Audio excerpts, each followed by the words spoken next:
राम जी अयोध्या आने के बाद मंथरा के पास मिलने जाते हैं। वो साथ में सीता और लक्ष्मण को भी ले जाते हैं और वहाँ मंथरा उनसे रो रो के माफ़ी मांगती है। बहुत ही मार्मिक दृश्य है, आप अश्रु नहीं रोक पाएंगे। जब राजा राम 14 वर्ष वनवास पूरे करने के बाद अयोध्या वापस आते हैं तो अयोध्यावासी बहुत ही धूमधाम से उनका स्वागत करते हैं और राजा राम का राज्याभिषेक होता है। वो अयोध्या के राजा बनकर राज्यकाज संभाल लेते हैं।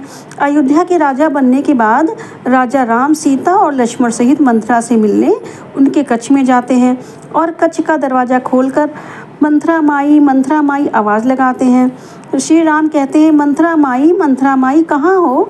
तो मंथरा, जो कि पश्चाताप की अग्नि में जल रही थी, बहुत ही दयनीय अवस्था में वहाँ लेटी हुई थी, उठती और कहती है मुझे कौन बुला रहा है? दरवाजे पर कौन है? तो राम कहते हैं माई, हम सब तुमसे मिलने आए हैं।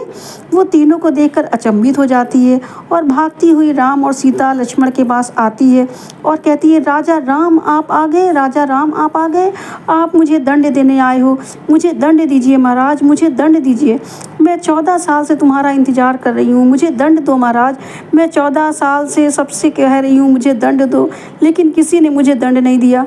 मैं तुम तीनों की बहुत बड़ी अपराधिनी हूँ। राम जी कहते हैं ये तुम क्या कह रही हो माई? तुम तो मेरी माता के समान हो। तुमने तो मुझे बचपन में पाला पोसा है, गोद में खिलाया है। तुम राजमहल में चलो, देखो हम सब तुम्हें लेने आए हैं। देखो कौन कौन आया है। लक्ष्मण, तुम्हारी बहू सीता। तो मंथरा सीता को देखकर विलाप करने लगती है और उसको वो पुरानी बातें याद आ जाती हैं जब उसने सीता के रानियों वाले वस्त्र और आभूषण उतरवाकर गिरवे सन्यासियों वाले वस्त्र पहनने को दिए थे।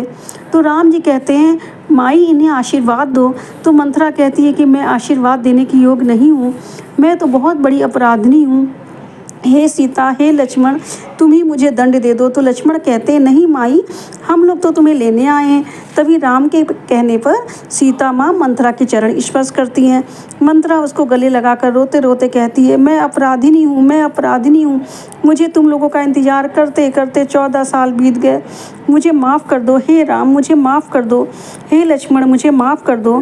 कहते कहते और रोते रोते राम लक्ष्मण सीता मंथरा को गले लगा लेते हैं। ये श्री राम ही थे जिन्होंने मंथरा जैसी कुटिल नारी को दंड देना तो दूर, उनको गले से लगाया और उनके अपराध को अपराधी नहीं समझा तो क्षमा करने का प्रश्न ही कहाँ था। मंथरा माँ को सम्मानपूर्वक राजमहल में ले जाते हैं। ऐसे थे मेरे श्री राम, पुरुषोत्तम राम, दयालु राम। ऐसे ही पौराणिक कथाओं को सुनने के लिए मेरे चैनल को अभी तक अगर आपने सब्सक्राइब नहीं किया है तो अवश्य करें। आपका बहुत बहुत धन्यवाद।